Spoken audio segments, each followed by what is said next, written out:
अस्सलामुअलैकुम। कैसे हैं आप सब? हम सब भी अल्लाह के शुक्र से बिल्कुल ठीक है।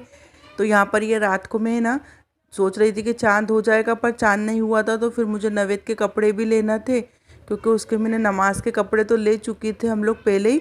पर उसको ये जैसे ईद के दूसरे दिन या बाद में पहनने के लिए दूसरे कपड़े नहीं लिए थे, तो वो लेने गई थी मैं हस्बैंड के साथ। और ये मोती मस्जिद के सामने एक दुकान है, वहाँ से लिए।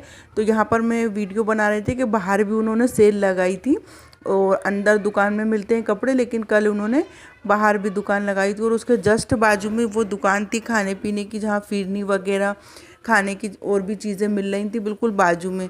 अच्छा, कपड़े जो हमें लेना थे वो हमने ले लिए। फिर नवेद के लिए चप्पलें भी चाहिए थी, शूज़ वगैरह तो थे उसके पास, ले चुके थे हम। पर है ना, नमाज के कपड़ों के हिसाब से चप्पलें नहीं थी। तो यहाँ पर हस्बैंड के पैर का नाप और उन उसका नवेद का, दोनों का पैर का नाप सेम है। तो वो तो हम लोगों के साथ जाते नहीं हैं बच्चे, उनको बहुत दिक्कत होती है इतनी भीड़ में जाने से। तो उस उन्हीं के नाप से हम लोगों ने उसकी चप्पलें भी ले ली थी। और यहाँ पर शूज़ वगैरह हर चीज़ की, कपड़ों वगैरह की बहुत सेल लगी थी यहाँ से पूरे इब्राहिमपुरे पे।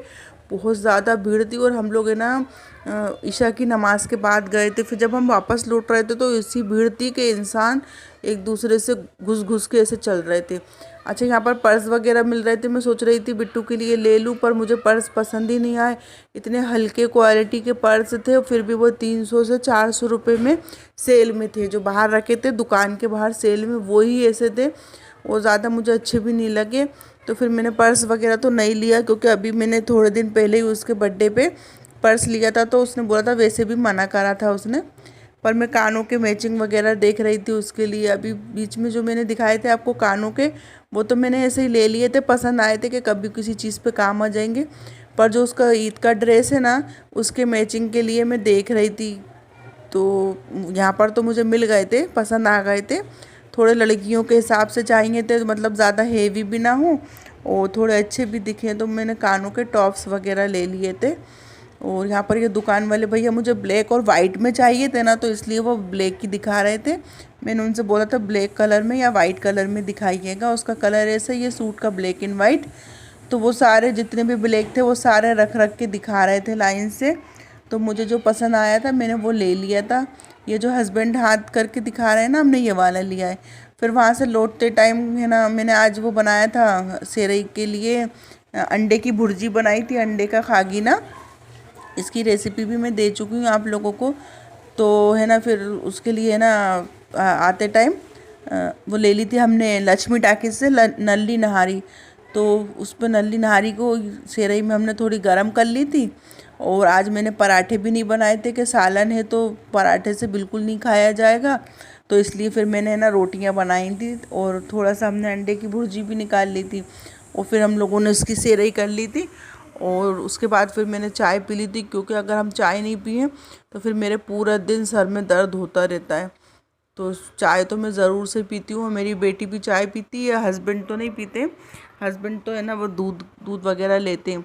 अच्छा, ये उसके बाद आज सुबह की है ये तैयारी, क्योंकि आज तो पक्का है चांद रात होएगी। तो सुबह के लिए मैं ना शीर खुरमा बनाऊंगी। तो शीर खुरमा भी मैं रात में बना के रखती हूँ। तो सुबह उसके लिए मैं काजू बादाम भिगो रही हूँ कि ना अभी भिगो देंगे तो फिर थोड़ा काम आसान हो जाएगा। छोटे मोटे काम कुछ ऐसे होते हैं कि है ना, हम एक दिन पहले ही तैयारी करके रख लें तो वो अच्छा रहता है। वैसे भी शीर खुरमा रात में बना के रखें तो सुबह उसका टेस्ट ज़्यादा अच्छा होता है। हमेशा से मैं रात में ही बना के रखती हूँ शीर खुरमा। और जैसे हम चिकन वगैरह बनाऊँगी मैं, तो उसके लिए है ना मैंने प्याज का बिरिस्ता भी आज सुबह ही बना के रख लिया, क्योंकि है ना प्याज में काफ़ी टाइम लगता है, प्याज फ्राई होने में बहुत देर लगती है। और फिर मैंने थोड़ी ज़्यादा क्वांटिटी में भी करके रख ली कि बाद में भी काम आती ही रहती है। अच्छा, शीर खुरमे के लिए तो मैंने है ना वो कर दिया, भिगो दिया। लेकिन थोड़ी बहुत सिवैयाँ भी बनाऊंगी मैं। अब जैसे कोई मेहमान वगैरह आ जाते हैं तो एक ही दिन में तो आते नहीं हैं, रुक रुक के कभी कोई आ जाता है। तो शीर खुरमा तो रहता नहीं है रोज़ रोज़। तो मैंने ना सिवैयों के लिए सूखे वाले ड्राई फ्रूट भी काट के रख लूँगी। और चिरौंजियाँ तो भिगोना नहीं पड़ती, इसलिए मैंने उसको ऐसे ही रख दी। और है ना ये काजू बादाम थोड़े काट के रख लूँगी। इस तरह से आप लोग भी थोड़ी बहुत तैयारी अभी से करके रख लें, तो दूसरे दिन बहुत काम रहते हैं। ईद वाले दिन काफ़ी काम बढ़ जाते हैं। ईद तो रहती है सबके लिए, लेकिन लेडीज़ों का काम तो किचन में ही लगा रहता है, कुछ ना कुछ तैयारियों में।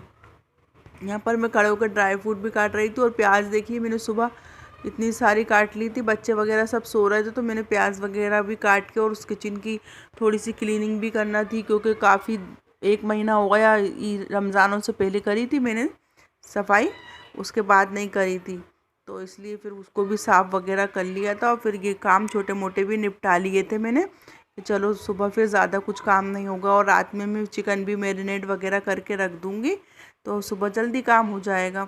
तो ये थी मेरी आज की तैयारी। और वीडियो आप लोगों को कैसी लगी? अगर अच्छी लगी हो तो लाइक ज़रूर करना और आगे शेयर करना। फिर मिलेंगे, तब तक के लिए अपनी दुआओं में मुझे याद रखना और अल्लाह हाफिज़।